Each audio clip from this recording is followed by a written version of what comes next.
আপনাদের স্বাগত জানাই আমি আমার কথা শুনবার জন্য। চারটে বিষয় আমি মনে করি বাংলাদেশের জন্য অত্যন্ত গুরুত্বপূর্ণ হয়ে দাঁড়িয়েছে রাজনৈতিক ল্যান্ডস্কেপে বাংলাদেশের। একটা হচ্ছে সংস্কার। এখন প্রশ্ন হচ্ছে যে সংস্কার কি আসলেই সবাই চান, নাকি যারা সংস্কারের কথা বেশি মাত্রা বলছেন তারা নিজেদের স্বার্থকে সংরক্ষণ করবার জন্যে বা দীর্ঘকাল ক্ষমতায় থাকবার জন্যে বা নিজেদের দলকে গুছিয়ে নেবার জন্যে একটা অজুহাত হিসেবে দাঁড় করাচ্ছেন নির্বাচন। যারা নির্বাচন চাইছেন তারা কি কেবলই ক্ষমতা লিপ্সু, ক্ষমতায় যাবার জন্য নির্বাচন চাইছেন?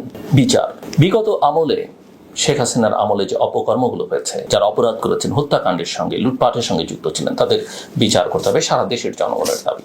এবং নির্বাচন এবং সংস্কারের এই বিতর্কের মধ্যে এই বিচারটি অত্যন্ত গুরুত্বপূর্ণ। শুধু তাদের বিচার নয়, তার আগে পরে যারা অপরাধের সঙ্গে যুক্ত ছিলেন তাদের বিচারটাও করতে পারলে দেশের জন্য, ইতিহাসের জন্য, আইনের শাসনের জন্য অত্যন্ত গুরুত্বপূর্ণ। এবং আরেকটা বিষয় হচ্ছে যে আমরা একটা গণতান্ত্রিক সমাজ রাষ্ট্র নির্মাণ করতে চাই, এগিয়ে নিতে চাই। সেক্ষেত্রে আমরা একটা অন্তর্ভুক্তিমূলক সমাজ রাষ্ট্র চাই। আমাদের গণতান্ত্রিক প্রক্রিয়ায়, উন্নয়নের প্রক্রিয়ায়, অগ্রযাত্রার প্রক্রিয়ায়, সামাজিক, রাজনৈতিক, অর্থনৈতিক উন্নয়ন, সেটা করতে হলে আসলে আমরা কি করতে হবে? আমাদের কি করতে হবে?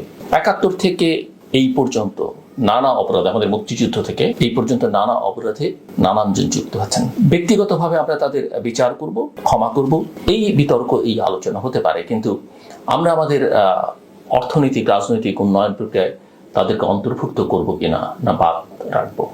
গণতন্ত্র চাইলে অন্তর্ভুক্তির কথাটাই চিন্তা করতে হবে। এখন এই সমস্যাগুলোর সমাধান কিভাবে হবে বা বর্তমান রাজনৈতিক বাস্তবতাটা কি বাংলাদেশের, সেটা একটু আমি আপনাদের সামনে আলোচনা করতে চাই। আমার মতো করে সবাইকে একমত হতে হবে এমন কোনো বিষয় নেই। বাংলাদেশের রাজনৈতিক অঙ্গন আমার কাছে মনে হচ্ছে আবারও একটা গুরুত্বপূর্ণ সন্ধিক্ষণে দাঁড়িয়ে আছে। অন্তর্বর্তীকালীন সরকারের অধীনে কবে নাগাদ নির্বাচন অনুষ্ঠিত হবে তা নিয়ে মতবিরোধ আমি লক্ষ্য করছি যে ক্রমেই ঘনীভূত হচ্ছে। একদিকে বিএনপি চাইছে ২০২৫ সালের ডিসেম্বরের মধ্যে নির্বাচন, অন্যদিকে অন্তর্বর্তী সরকারের প্রধান উপদেষ্টা ডক্টর মোহাম্মদ ইউনূস প্রস্তাব করেছেন ২০২৫ সালের ডিসেম্বর থেকে ২০২৬ সালের জুনের মধ্যে নির্বাচন আয়োজনের সময়সীমা। আর এই ৬ মাসের সময়কাল নিয়েই শুরু হয়েছে বিতর্ক, দোটানা এবং দ্বিধা। প্রথমবারের মতো বাংলাদেশ জাতীয়তাবাদী দল বিএনপি ডক্টর মোহাম্মদ ইউনূসের সঙ্গে তাদের বৈঠক নিয়ে প্রকাশ্যে অসন্তোষ প্রকাশ করেছেন। তারা বলছে তারা একেবারেই সন্তুষ্ট নয়।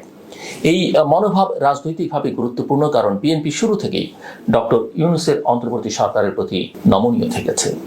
অন্যদিকে অন্তর্বর্তী সরকারের আইন উপদেষ্টা আসিফ নজরুল দাবি করেছেন বিএনপিকে অসন্তুষ্ট মনে হয়নি এবং জোর দিয়ে বলেছেন নির্বাচন কোনোভাবেই জুনের পরে যাবে না। তবে তার আরেকটি বক্তব্য যে জুলাইয়ে সংগঠিত মানবতা বিরোধী অপরাধের বিচার না করে যদি নির্বাচন হয় তাহলে জনগণকে কিভাবে জবাব দেওয়া যাবে। এই বক্তব্য তিনিই নয়, এনসিপির নেতারাও বেশ কয়েকবার রেখেছেন। তবে এই বক্তব্য ভোট এবং বিচারকে পরস্পর বিরোধী দুই ধারায় দাঁড় করায়। প্রশ্ন ওঠে, বিচার কি সময়সীমা বেঁধে করা সম্ভব? সেটা কি আন্তর্জাতিকভাবে, এমনকি জাতীয়ভাবে গ্রহণযোগ্য হবে? এই প্রশ্নের উত্তর আংশিক দিয়েছেন আন্তর্জাতিক অপরাধ আদালতের প্রধান কৌঁসুলি মিস্টার তাজুল ইসলাম।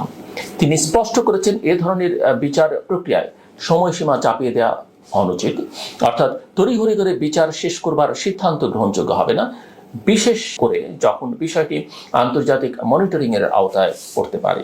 এই প্রেক্ষাপটে জামায়াত ইসলামের আমির তার বক্তব্য বিশেষ গুরুত্বপূর্ণ। তিনি বলেছেন নির্বাচন আগামী রমজানের আগেই হওয়া উচিত, অর্থাৎ ২০২৬ সালের ফেব্রুয়ারি নাগাদ। এটিকে যুক্তিসঙ্গত মধ্যপন্থা বলেই অনেকে মনে করছেন।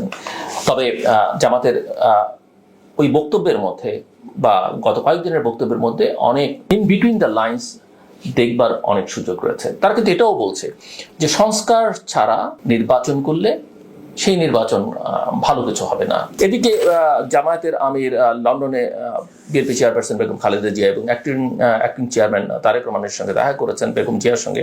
আমার সোর্স যেগুলো বলছে যে সেটা মূলত একটা সৌজন্য সাক্ষাৎ ছিল, কিন্তু অনেকেই মনে করছেন যে জামাত এটাকে ক্যাপিটালাইজ করবার চেষ্টা করছে এবং প্রচার করবার চেষ্টা করছে যে তারা অনেক কাছাকাছি চলে এসছে বিএনপি এবং জামাত।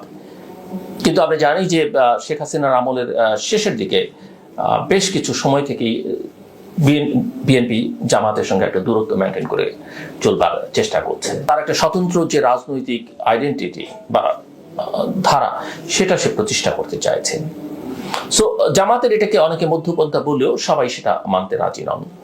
বিএনপিও ডিসেম্বরের মধ্যে নির্বাচন চাইলেও জামায়াতের এই অবস্থানে কিছুটা নমনীয়তা রয়েছে বলে অনেকে মনে করেন, এবং আমার কাছেও সেটা মনে হয় যে তারা খুব একটা রিজিড ডিসেম্বর ফেব্রুয়ারির ব্যাপারে সেটা আমার কাছে মনে হয় না। তবে প্রশ্ন উঠছে, এই পরিস্থিতিতে সবচেয়ে বেশি প্রয়োজন কি? একটি নির্বাচিত সরকার নাকি প্রয়োজনীয় কাঠামোগত সংস্কার? যারা নির্বাচনকে অগ্রাধিকার দিচ্ছেন তারা বলছেন যে গণতন্ত্র ফিরিয়ে আনার জন্য নির্বাচিত সরকার জরুরি। একমাত্র ভোটের মাধ্যমেই জনগণ তাদের প্রতিনিধি বেছে নিতে পারবে, সরকারের জবাবদিহিতা নিশ্চিত হবে এবং একটি কার্যকর সংসদ গড়ে উঠবে।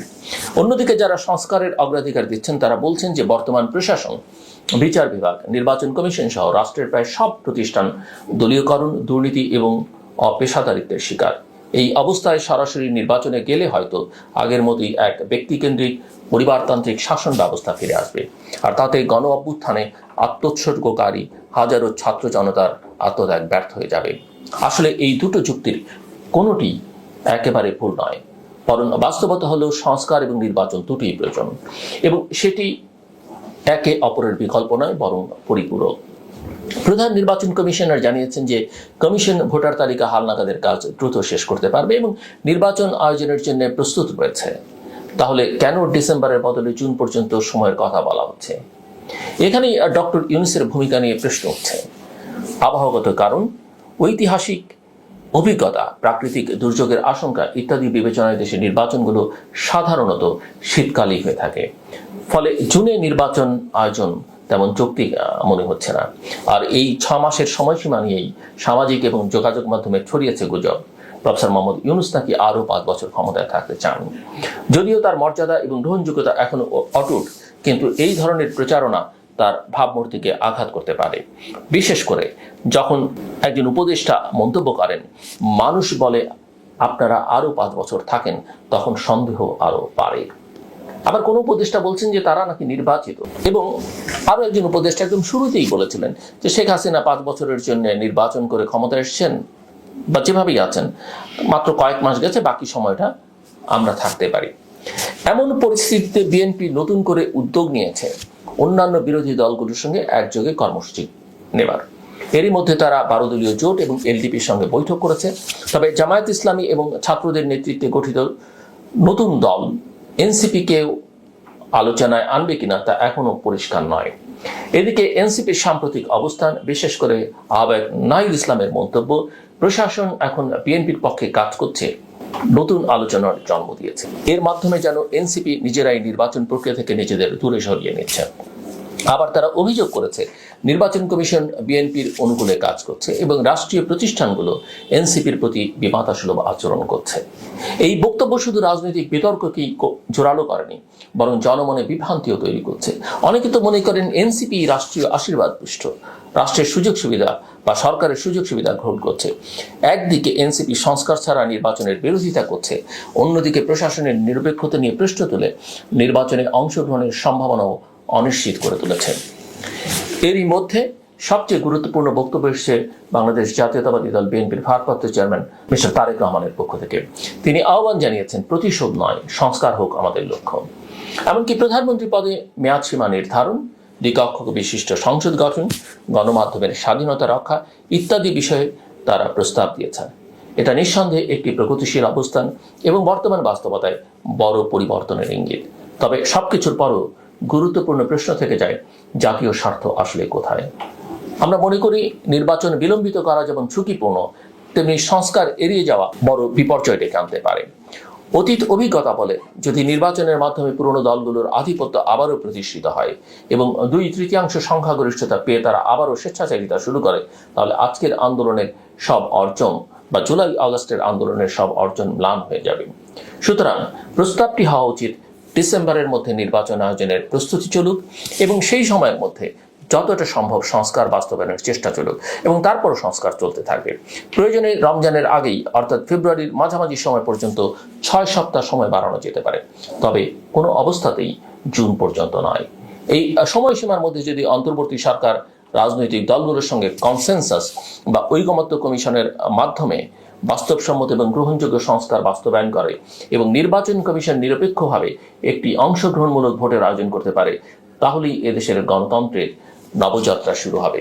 সরকারের জন্য যেটা সবচেয়ে জরুরি সেটা হচ্ছে তাদের একটা রোড ম্যাপ ঘোষণা করতে হবে, সুস্পষ্ট তারিখ দিয়ে বলতে হবে যে আমরা এই সময়ে নির্বাচন করতে চাই এবং নির্বাচনের আগের যে ধাপগুলো সেগুলোর একটা টাইমলাইন তাদের ঘোষণা করতে হবে। আমাদের বক্তব্য হচ্ছে বিতর্ক না বাড়িয়ে, রাজপথ উত্তপ্ত না করে, পারস্পরিক আস্থার ভিত্তিতে সংস্কার এবং নির্বাচন দুটোকেই সামনে রেখে কাজ করুক সব পক্ষ। জনগণ আজ তাদের ভোটাধিকার, গণতান্ত্রিক অধিকার এবং একটি কার্যকর সরকার চায়। আমাদের কাজ সেটা চাওয়ার পথে বাধা না হয়ে সহায়ক হওয়া। প্রফেসর মোহাম্মদ ইউনূসের মতো একজন নোবেলজয়ী এবং আন্তর্জাতিকভাবে সম্মানিত ব্যক্তি বর্তমান অন্তর্বর্তীকালীন সরকারের প্রধান উপদেষ্টা হওয়ার ফলে গোটা প্রক্রিয়াটি শুরু থেকেই একটি আস্থার জায়গা তৈরি করেছিল, কিন্তু নির্বাচনের সময়সীমা নিয়ে দ্বিধা তৈরি হওয়া পর সেই আস্থায় কিছুটা ধাক্কা লেগেছে বলেই ধারণা করা যায়।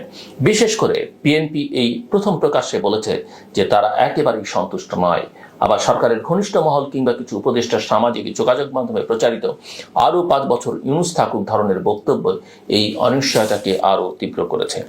বাংলাদেশের ইতিহাসে 1996 সালের জুন ব্যতীত সব নির্বাচনের সময়কালই শীতকাল, কারণ এই সময় বৃষ্টি নেই, প্রাকৃতিক দুর্যোগ নেই, রাজনৈতিক উত্তেজনাও তুলনামূলকভাবে কম থাকে। কিন্তু এবার যখন নির্বাচনের সম্ভাব্য সময় হিসেবে জুন পর্যন্ত সময় বেঁধে দেওয়া হলো, তখন অনেকের কাছে প্রশ্ন এসছে আবহাওয়াজনিত সমস্যাগুলো কেন বিবেচনায় নেওয়া হলো না। দেশের প্রান্তিক অঞ্চলগুলোতে জুনে ভোট আয়োজন কতটা বাস্তবসম্মত তা নিয়েও রয়েছে বড় ধরনের সংশয়। এবং জুনে 1996 সালে যে নির্বাচনটি হয়েছিল সেটা একটা বিশেষ পরিস্থিতিতে, এবং সেই নির্বাচন আমরা জানি একপেশে নির্বাচন, এবং সেই নির্বাচনের মধ্যে দিয়ে গঠিত সংসদ 1 মাসের বেশি টেকে নিয়ে আমরা সেটা জানি।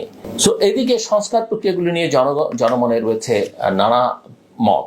যদিও বেশ কয়েকটি কমিশন সুপারিশ জমা দিয়েছে, এখনো অনেক বড় রকমের সংস্কার বাকি রয়ে গেছে। বলা যেতে পারে আসলে সংস্কার কথার মধ্যে সীমাবদ্ধ থেকেছে, কোনো সংস্কারই প্র্যাকটিক্যালি হয়নি।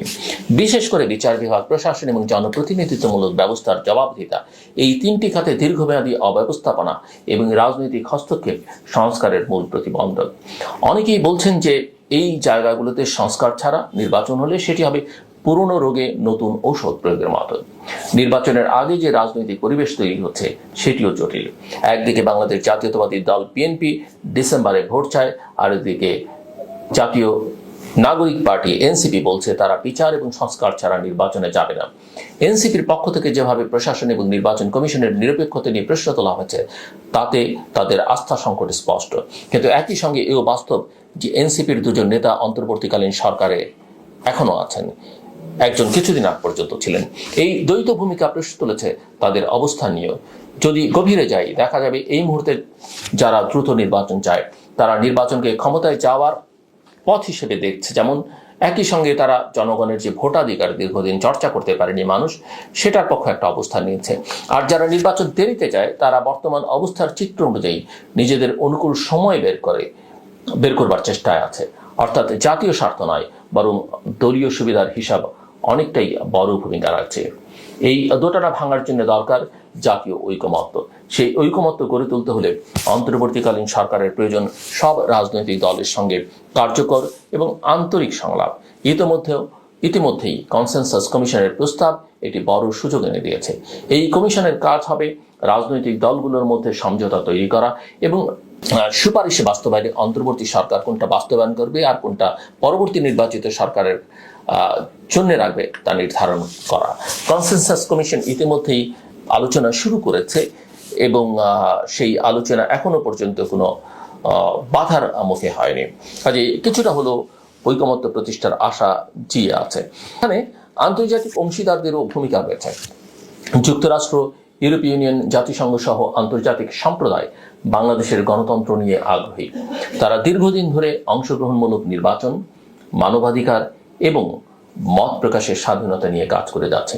এই প্রেক্ষাপটে যদি বাংলাদেশ আবার একটি প্রশ্নবিদ্ধ নির্বাচন আয়োজন করে তাহলে ভবিষ্যৎ অর্থনৈতিক এবং কূটনৈতিক সহযোগিতার ঝুঁকির মধ্যে পড়তে পারে। এদিকে কতিপয় শিক্ষার্থীদের নতুন দল বা শিক্ষার্থীদের নামে গড়ে উঠেছে নতুন দল এবং তাদের রাজনৈতিক অংশগ্রহণ একটি নতুন মাত্রা যোগ করতে যাচ্ছে অনেকেই মনে করেন।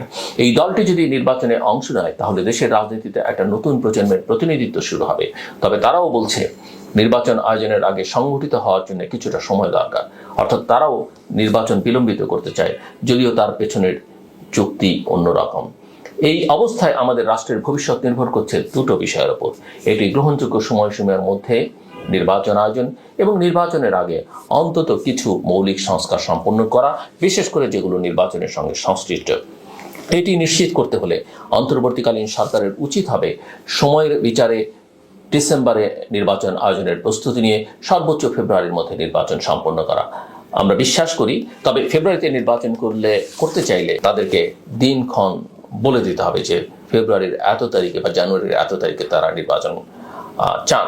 অন্যথায় তাদেরকে আসলে ডিসেম্বরের মধ্যে নির্বাচন করবার উদ্যোগটা নেওয়া উচিত এবং সেই তারিখও তাদের ঘোষণা করা উচিত। আমরা বিশ্বাস করি যদি আন্তরিকতা, জবাবদিহিতা এবং সম্মিলিত রাজনৈতিক সদিচ্ছা থাকে তাহলে এই সংকট নিরসন সম্ভব। এমন একটি নির্বাচনের মাধ্যমে একটি নির্বাচিত সরকার আসুক যারা নতুন বাংলাদেশ গঠনের পথে জনগণের আশা আকাঙ্ক্ষাকে প্রতিনিধিত্ব করতে পারবে। আমি শেষ করবার আগে যে প্রসঙ্গ নিয়ে আলোচনা করলাম তার বাইরে একটা কথা আমি বলতে চাই। আমি এখন থেকে চেষ্টা করব আমার মতো সাদামাটা ভাষায় আপনাদের জন্য, আমাদের জন্য কিছু একটা বলবার, অতি সাধারণ কথা।